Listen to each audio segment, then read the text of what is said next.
Solide? Oh, ça fait plaisir. Dans la discussion qu'on a eue avec les autorités, il y a eu un accent particulier sur la question des étudiants. C'est revenu et on comprend pourquoi, parce que quand on regarde Cotonou, on se rend compte que disons, le moyen de transport principal public entre guillemets, puisque c'est eux qui assurent donc, le mototaxi qui assure l'essentiel.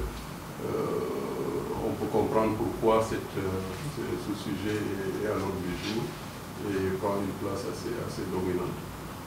Donc ce qu'on a en tête et qu'on voudrait valider avec les autorités, c'est dans cette analyse de voir comment on prend en compte le traitement d'urgence, mais qu'on imbrique dans une vision de moyen et long terme. C'est-à-dire qu'en réfléchissant sur les solutions de court terme, pour par exemple prendre la question des étudiants, comment ça doit s'intégrer dans une vision de moyen et long terme, puisque de toute façon, à un moment donné, c'est sûr que les étudiants ne seront pas dans cette réponse au transport public à Cotonou.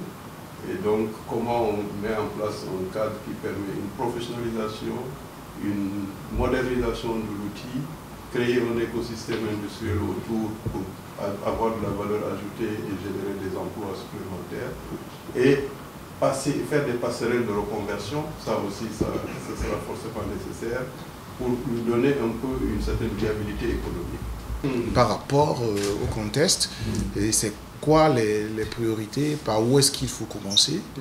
Le problème des immigrants est sous plusieurs angles. C'est vrai, un pays où on utilise une personne pour transporter une personne, il faut reconnaître qu'économiquement, ce n'est pas très efficient. En plus, ça pollue, et donc ça augmente, ça dégrade l'environnement. C'est parti d'un vide que ce mode de transport a comblé. On n'avait pas d'infrastructure, on n'avait pas de système de transport.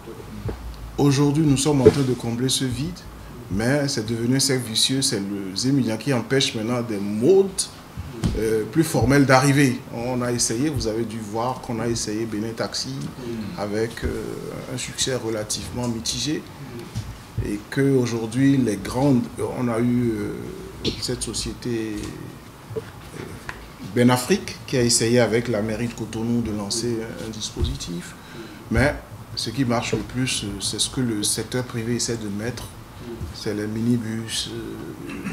On s'est dit, cette taille-là est peut-être économiquement adaptée à notre contexte. C'est tout ça qu'il faut mouliner pour déjà, au-delà du problème urgent et prioritaire des immigrants, reconnaître quand même que Cotonou est un site qui aujourd'hui est adapté dans le Grand Loko à une multimodalité en termes de combinaison des transports. Nous avons l'avantage du lac, on a le marché qui bien sûr va partir, mais aujourd'hui autour du lac, c'est 16 communes qui rejoignent Cotonou chaque jour par des barques sur le fleuve, un certain nombre de choses qui descendent jusqu'à l'ancien pont ici. Dans cet environnement-là, vous avez vu la zone économique spéciale, vous avez vu certainement la fabrique de motos électriques qui s'installe, il y aura également des bus électriques bientôt en montage. C'est tout ça qu'il faut utiliser pour proposer une stratégie qui tienne la route et commencer à optimiser l'utilisation de l'infrastructure qu'on est en train de mettre en place.